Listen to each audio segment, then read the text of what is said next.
Hey everyone, Miss Fisher here, and today we're going to be reading Freedom on the Menu, the Greensboro Sit-ins. Let's get started. Just about every week, Mama and I went shopping downtown. I loved having her all to myself for the afternoon. Whenever it was hot or we got tired, we'd head over to the snack bar in the Five and Dime store. We'd stand as we sipped our Cokes because we weren't allowed to sit at the lunch counter.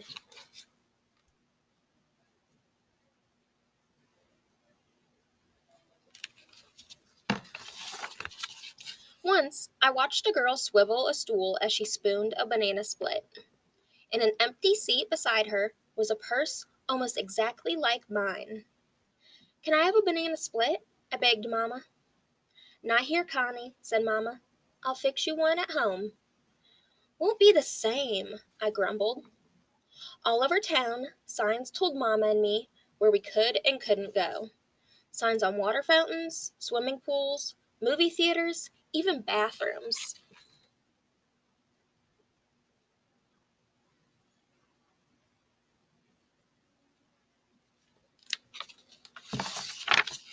Everybody I knew obeyed the signs, except for my great Aunt Gertie from New York. Once, when she visited us, she drank from a whites only fountain and said real loud, "I've never heard of colored water. Have you, Connie?" Then she lifted me up so I could take a sip. I looked up from the fountain. "Y'all know better than that," a man scolded. I started to say, "Sorry, mister," but Aunt Gertie just huffed. "I'm too old for silly rules." It was a real hot day, but the man walked away without taking a drink.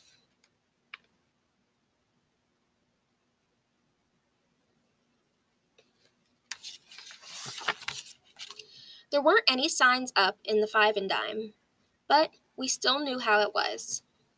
Most people didn't expect change anytime soon, but my daddy thought different. "Dr. King's coming to town," he told us one morning. "Who's sick?" I asked. "He's not that kind of doctor, Connie," Daddy laughed. "He's a minister who's working to make things better for us," said Daddy. "So we can go anywhere we please," said Mama. "Like the lunch counter?" I asked. "Yep," said Daddy, "and other places too."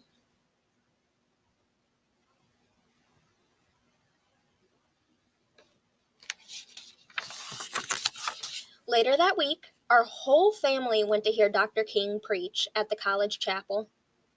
I didn't really understand all his speeches, but I liked his booming voice. It sounded as if he believed God was on our side. Every few minutes, Mama said, "Amen," and when Dr. King sat down, everyone stood and clapped for a long time.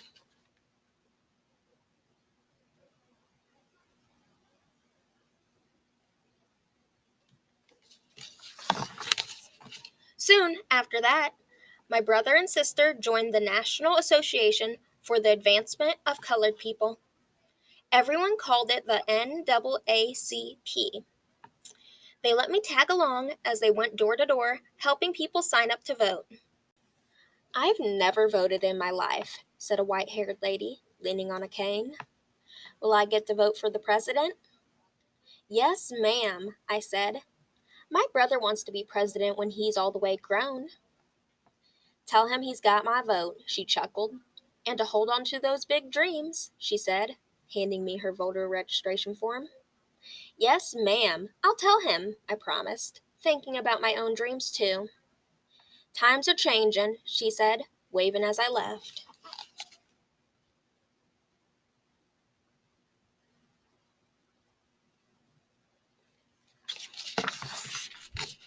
Then, one day, Mama and I went shopping downtown. We stopped at the snack bar, just like always. I tugged at Mama's sleeve. "Look over there at the lunch counter. We know those boys." There sat four of Brother's friends from A&T College. "Do they know they're in the wrong place?" I whispered. "Some rules have to be broken," Mama whispered back. I heard one of them order, "Coffee and donut, please." I'm sorry, we can't serve your kind, said the blonde-haired waitress, wringing her hands. The boys didn't budge. Don't y'all understand English? A kitchen worker asked. Go on over to the snack bar, she hissed. Stop making trouble here. The manager tapped his foot and jutted out his chin. They can sit there forever for all I care, he said, storming out of the store.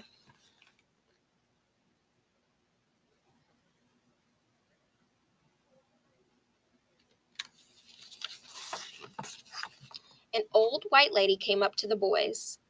I'm so proud of you, she said, as clear as a bell so everyone could hear. I wish someone had done this sooner. The waitress kept wiping and rewiping the counter and refilling salt and pepper shakers, sugar pourers, and napkin holders. Suddenly, the manager came back with a tall policeman. Let's go, Connie, said Mama. The manager shooed us right out of the store and then put a close sign in the window. I couldn't wait to tell Brother.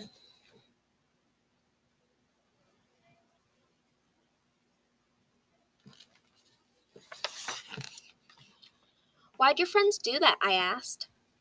If we can spend money at the store, said Brother, it's only fair that we should be able to eat at the store's lunch counter. I guess so, I said. Think it'll work? Sometimes it's important just to try, said Daddy, rubbing his chin.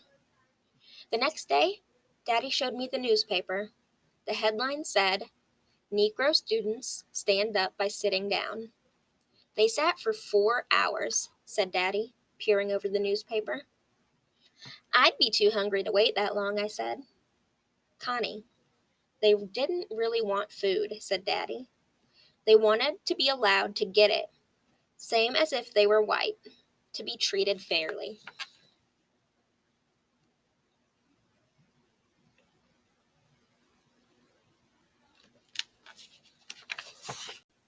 By Friday, we heard on the news how hundreds more had joined the sit-ins. The protests are growing, I told Daddy. I'm joining the sit-ins, Brother said, bursting into the room.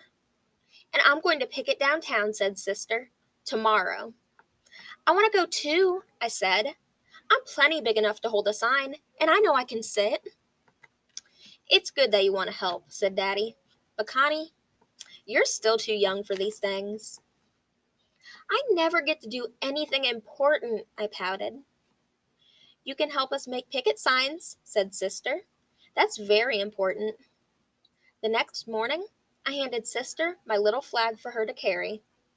We'll tell you everything when we get home, Brother promised.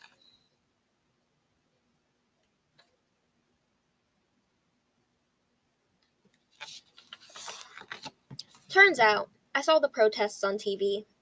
Hundreds of people walked up and down the sidewalks in front of the stores, restaurants, and movie theaters. I saw my own sister carrying a picket sign, and there was the back of Brother's head at the lunch counter. My own brother! I'm just so proud of them, said Daddy. Me too, I said. I just pray there's no trouble, Mama fretted. After a while, I watched the news on TV almost as much as Mama and Daddy. One night, I saw a report on the sit-ins. That doesn't look like downtown, I said. Connie, the sit-ins have spread all over the South, said Daddy.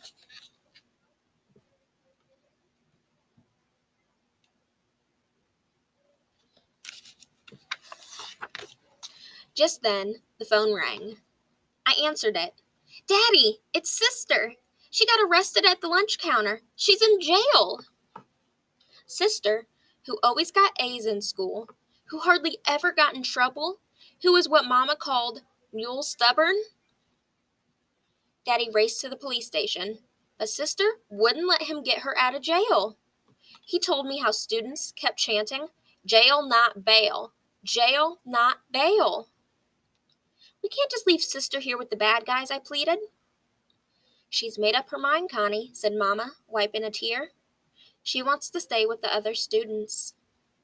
In a few days, Sister came home. Promise me you'll stop picketing, I begged. I can't do that, she said, hugging me tight.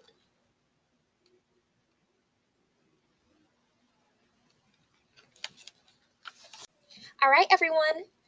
That was Freedom on the Menu, the Greensboro sit ins. And this story was based off true events. In the very back of the book, the author wrote a note of what truly happened. It says, on February 1st, 1960, four students from North Carolina's Agriculture and Technical College sat down at Woolworth's lunch counter in Greensboro, North Carolina, and asked to be served. On July 25th, 1960, blacks were finally allowed to eat at Woolworth's lunch counter. The first students allowed were the black workers, Geneva Tisdale, Athena Jones, Susie Morrison, and Charles Best. And then after the 1960 sit-ins, students and other supporters successfully challenged segregation in other public places. I really enjoyed this book, my friends, and I hope you did too. I'll see you guys next time. Bye-bye.